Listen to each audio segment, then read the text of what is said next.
sabni itti san qabne nagaan qabaatu. Kun bara dheeraadhaaf hubannoo sabni guddaa, sabni xiqqaa fi sabni bal'aan bakka jirutti qabatee ittiin jiraachaa jiru. Sabni akka Oromoo erga nagaa dhabees yeroon darbeera. Uummanni Oromoo uummata guddaadha. Uummata nagaa jaalatu. Haa ta'uutii uummatichi qe'uma isaa keessatti nagaa erga dhabee jaarraan tokkoo fi jaarraan walakkaa lakkaa'amee jira. Nagaa kana deebisuufis wareegamni ulfaataa jaarraa tokkoo fi walakkaadhaaf kitimaamaa jiru ammallee itti fufee jira. Har'allee nagaa Oromoo deebisuudhaaf qabsoon eegalame walakkaarra ga'ee jira malee galii isaa xumuraan geenye. Qabsoo kana keessatti humnoota wareegama ulfaataa baasaa jiran keessaa immoo waraanni bilisummaa Oromoo humna tokko. Humni kun har'as wareegama ulfaataa sana baasaa jira.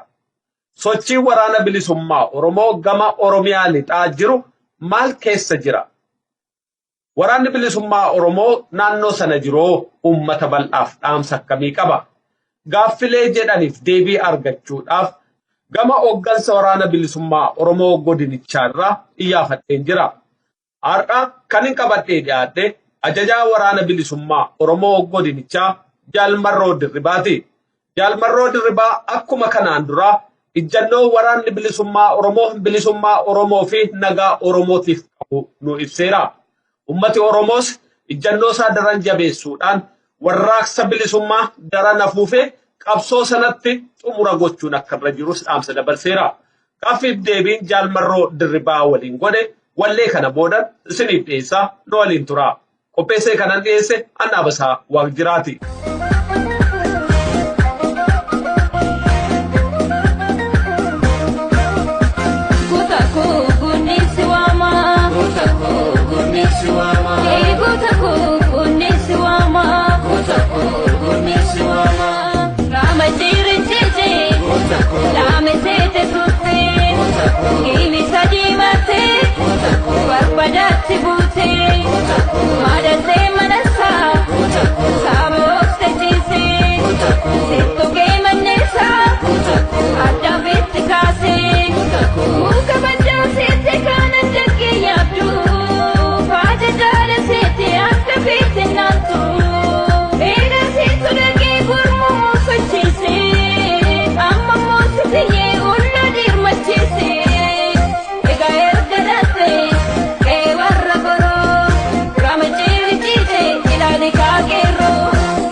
Rajari darbite duru dugdamuru, ari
Ayyee jaalmarroo hedduu galatoomii toorarratti argamtee waan nuti gaafannu nu deebisuudhaaf dhiyaachuu keetii fi mee yeroo ammaa kana haalli waliigalaa naannoo sana jiruu fi sochiin waraana bilisummaa Oromoo maal akka fakkaatu nu ibsime.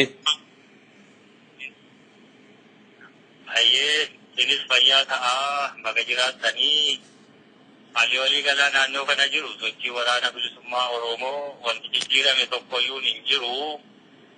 Anuma durii fi haala hamtuu keessa dabarree eegumsa hedduu hundeen nu balleessuu nuti akka ammate sanarraa dandamannee hanqinoota nu mudatan tuffachuuni garuma kaleessa erbuu itti seennee bilisummaa saba Oromoo kanaaf jecha wareegamuma kafalamuu fi gabrummaa bara dheeraa nurra turte kanatti xumura gochuu fi waan nurraa eegamu akka waraanaatti dalagnu sana dalaguutti jirra. Yeroo dheeraa waan silaa duulaa diinarraas hubannaa saba keenyaa qabsoo bara dhufaa dabraa hiree wareegama ilmaan Oromootti iggidii gochuu fi guzuunfuu dadhabuu nu mudateenii dhaloonni kun silaa kaduriirraa baratee waan isaaf malu wareegama ofii kaffaletti xumura ofiisaa godhachuu qabu kabara dhufaa dabraa isa dabre irraa baratee hamiilanaa kana nu harkaan bahu ni xumuranna jenneetu turre irra guddaa kuni diina keenya biraayyuu osoo hin taane caalmaatti uummata keenya biraatii rakkoo jabballoota afaan mi'aahanii sabni kuni waan barbaadu argateera qabsoon goolabamteetti bilisummaan dhufeera jechuuni hawaasni keenya karaa gabaabduurraa silaa daandii dheeraa deemaa dhufee xumura itti godhachuuf obsa xiqqoo tokko isa gaafatu dhabeetu kallattii gabaabduun gara bilisummaatti baana jechuuni daguu mul'atterraatii waraanni bilisummaa Oromoo gaaga'ama guddaa keessa seeneetu ture. Ammoo aadaatu ejjennoo warri qabu ilmaan Oromoo waan barbaadan beekanii fi maaliif akka ala jiran beekanii qabsoo kana oolchuu irratti of kitinnee sanaan ammoo milkiin argannee wareegama silaa kafaluu mallee bakka kaleessa wareegama kafallee bira dabarretti nu deebisuu guddaallee nu mudatusi keessa dabarreerraa haalli amma jiru gara to'achuutti ammoo waraanni bilisummaa Oromoo waraanaa hidhannooti harkaa qabaa lolachuudha danda'a wareegamaafis of qopheessee maaliif akka ta'us ni beekaa.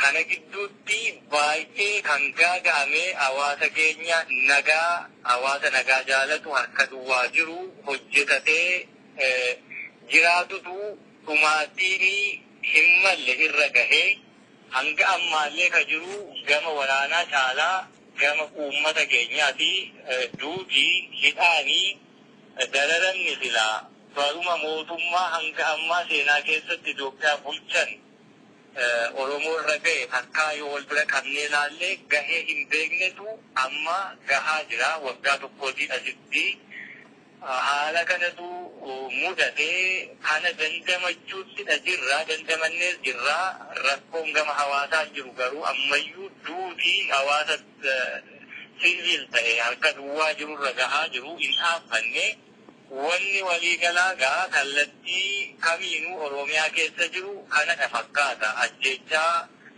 hama uummata nagaarra gahaa jirutu jira. Miidiyaan adda addaa kanallee akka yeroo kaanitti gabaasuutti hin jiru. Quunnamtiin hawaasummaa hedduunis ugguramee yookaan ukkaanfameetu jira waan ta'eef uummanni keenya dukkana hamtuu yeroo baay'ee ulfaattuu ta'e keessattidha jireenya isaa gaggeessaa jira wanni waliigalaa jiru isa kanadha. Gidduu kana Abiyyi miidiyaatti dhiyaatee karaa keessumaa karaa lixaa lola jiru to'achaa jirra humna jirus nagaas buusaa jirra waan jedhu wayii dubbatee jira. kanarratti yaada maalii qabdu isin? Kun egaa amaluma agartee yeroo dheeraa fi miidiyaa adda addaa irratti adillee anillee uummanni keenyillee namni kaani jara kana ajjeeffatu hedduun illee dhagahaa ture.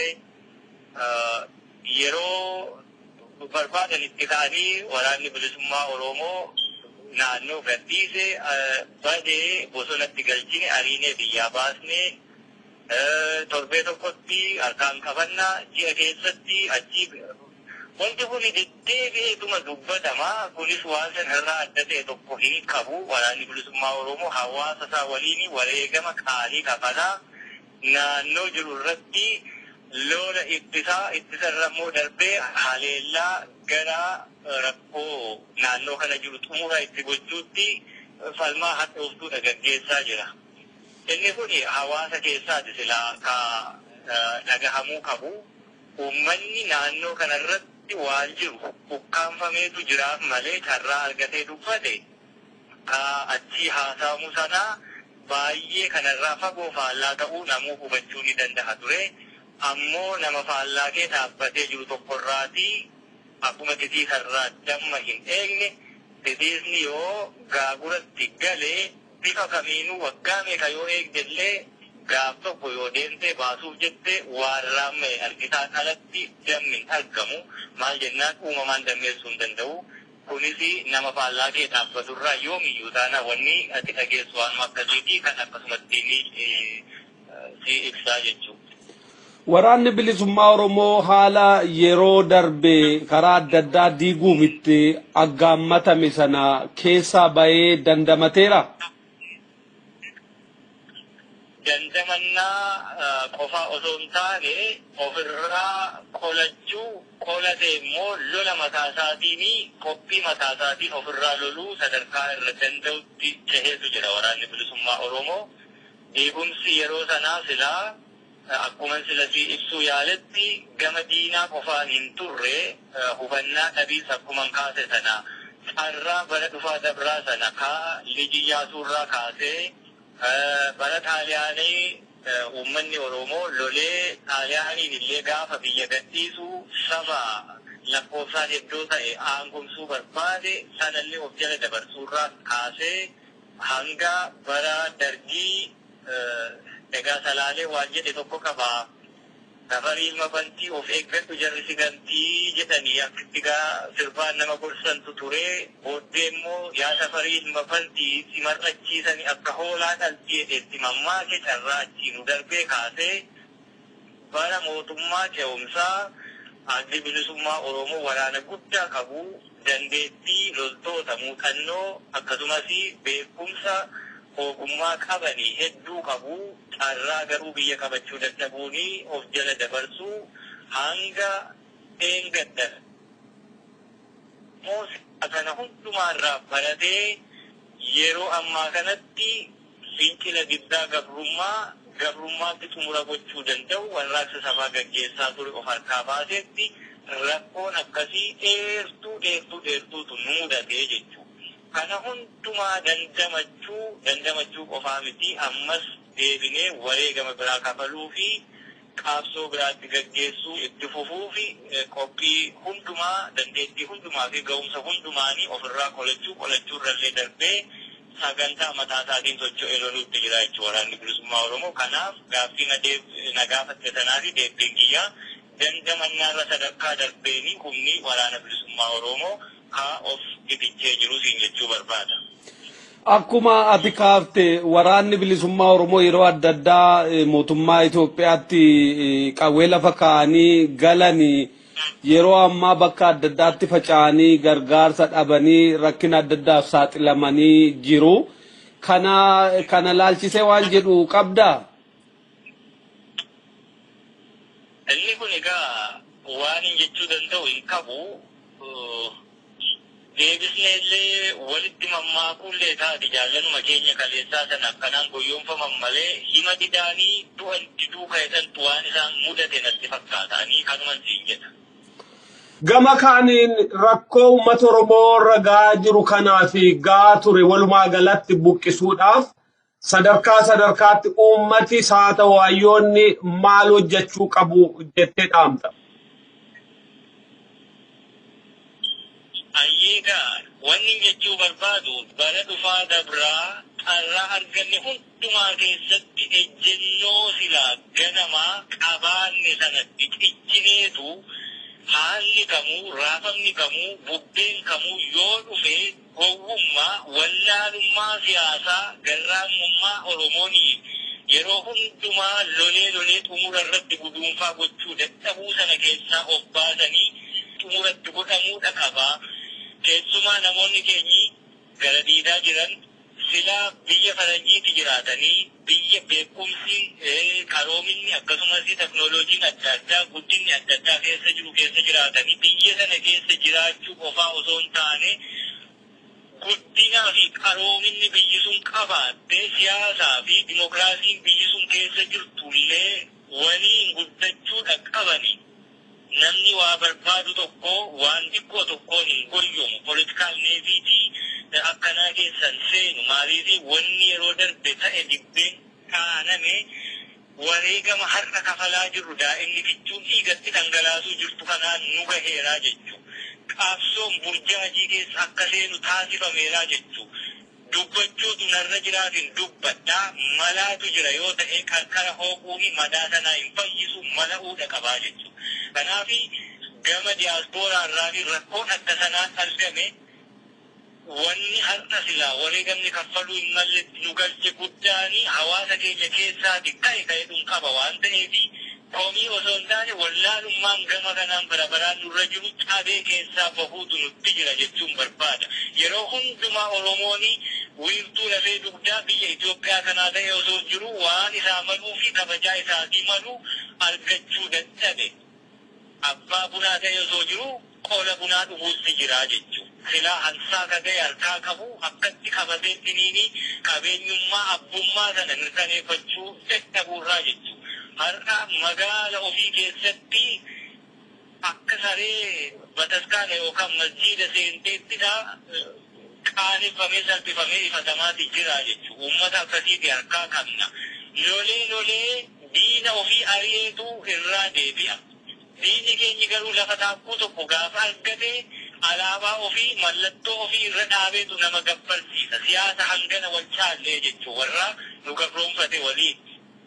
Ilmaan ammaa gama adda addaanii qabsoo Oromoo kana gara dabarsanii warraaqsa sabaa qolaasanii piroojeektii komispaayireesii guddina yeroo ijoollummaarraa kaasanii akkaataatti Oromoo cabsan keessatti warra guddifame jechuudha. Afaan Oromoo dubbatan malee. Kanatu yeroo hedduu beekaa ofiin jennaa kana garagalchine ilaaluu dadhabuurraatii ilmaan keenya yeroo hundumaa lafee cabsisiisaa dhiiga dhangalaasisaa umurii kichuunii jireenya dhorkatuu jirra.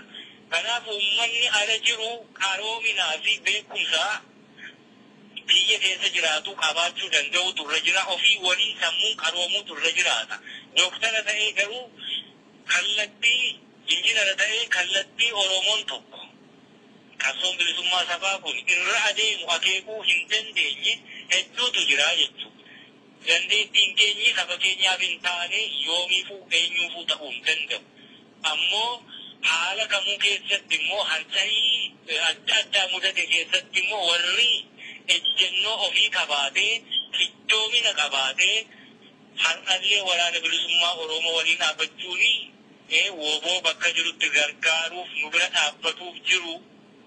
Galatallee qabdu jechuu danda'u maal jennaan nu hunduu galanni keenyi yoo sabni kun bilisa bahee nagaan galee ijaan argu yookaan sanaaf wareegamu galanni eenyuun galateeffatu hin jiru dirqama dhaqabnaa mirga dhimmooti.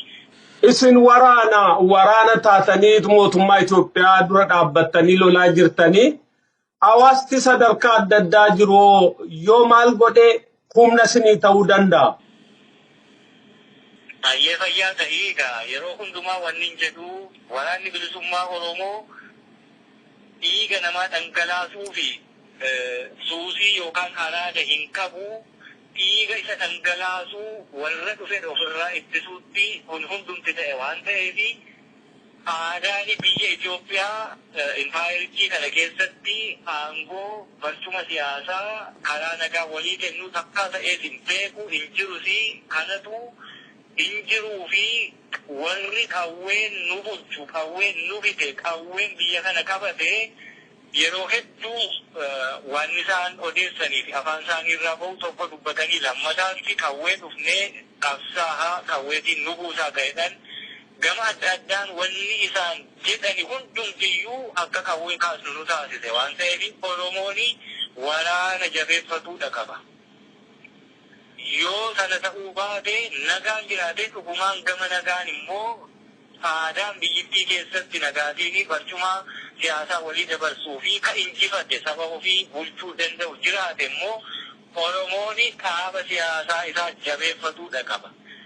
Kanuma wanni dhaamu yeroo hundumaa odeessine yeroo hundumaa iyyine hiika hin qabu dubbannee dubbiin bara dheeraa dubbatamaa as ga'e hojjennee keessaa afaan jijjiiramatu jedhamee bilisummaan dhufeedhamee waggaa tokko jijjiirama jedhamee fi bilisummaa jedhamee asitti ilmaan Oromoo osoo hin hidhamiin diida qe'ee irratti jeefamani bara hanga ammaa ijjeechaa waraanni mootummaa taasiseen wal bira qabdee olaalte lakkoofsi isaa hedduu akkaatuu nu mudannee jechuudha.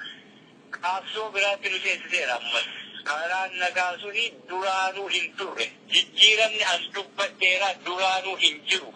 Maaliif jennaan kamiin itti cite kalaamshee mana hidhaa keessatti diida bahee jeefame kamana hidhaa keessatti jeefame fedhiin qeerroo kaleessaa daandii gubbaatti dhiigni dhangala'e hundumti isaatu namoota amma aangoorra jiran kana mormuutiin ture jechuudha.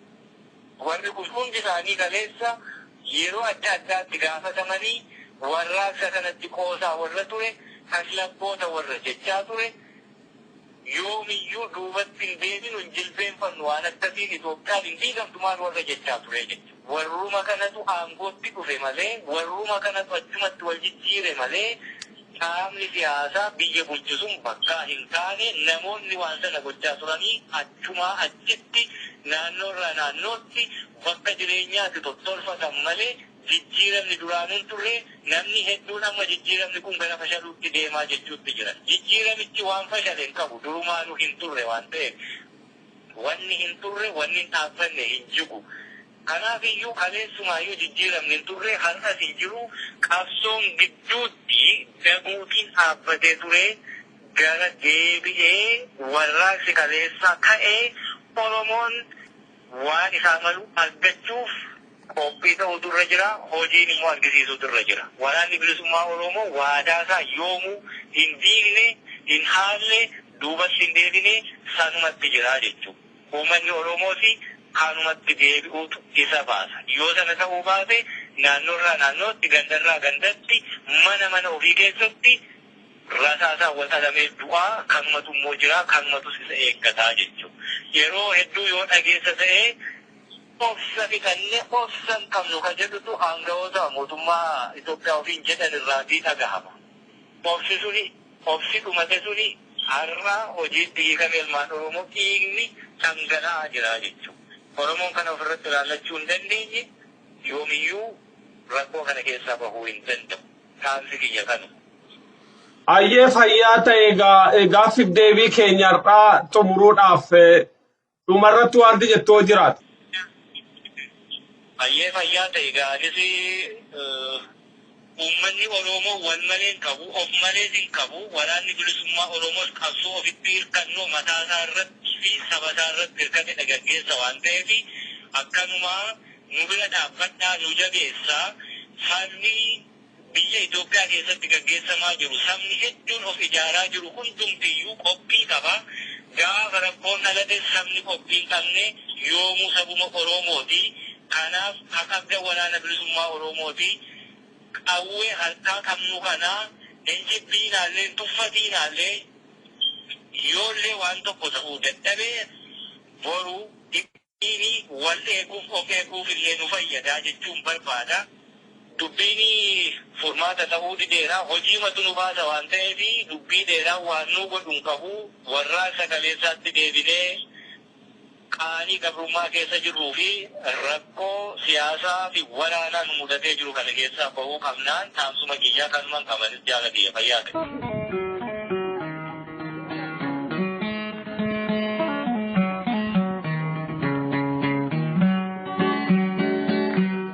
Biyyi kamiyyuu kabajaa olaanaa kan argatu humna ittisaa kabajaa itti horu yoo qabaate ummanni Oromoo kan diina jalatti kufee rakkoo adda addaaf saaxilamaa tures ittisa jabaa waan dhabeefi. Ummanni kun ittisa isaa hagan jabeeffannetti humna jabaa isa eeguu fi nagaa isaa kabachiisu hagan qabaannetti gara fuulduraattis nagaa jiraachuu hin danda'u. Ummanni kun nagaa ijaa jaalateef nagaan isaa eegamuu hin danda'u. Kanaaf bakka jirutti humna isaa ittisa ta'ee isaaf dhaabbatu kan akka waraana bilisummaa Oromoo jabeeffachuu fi guddifachuu kunuunsifachuu irraa eegama. Gaaffiif deebii Jaalmarroo Dirribaarraa akka hubannettis haalli ammoo Oromoon keessa jiru rakkoo ulfaataadha. Ummatichi rakkina kana keessaa bahuudhaafis furmaati inni qabu didee qabsoo isaa jabeessuudha. Kana malees hojiidhaan jabaatee irra aanuutu irra jiraata. Akka Jaalmarroon dhaamettis warraaqsa kaleessaatti deebi'anii rakkoo keessaa bahuudhaaf qabsoo olaanaa finiinsuun barbaachisaadha. Sagantaa keenya waan hordoftaniif hedduu galatooma. Yeroo biraa aga walitti deebinutti qophiin keenyarraa kanumaan xumura. Nagaatti.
No.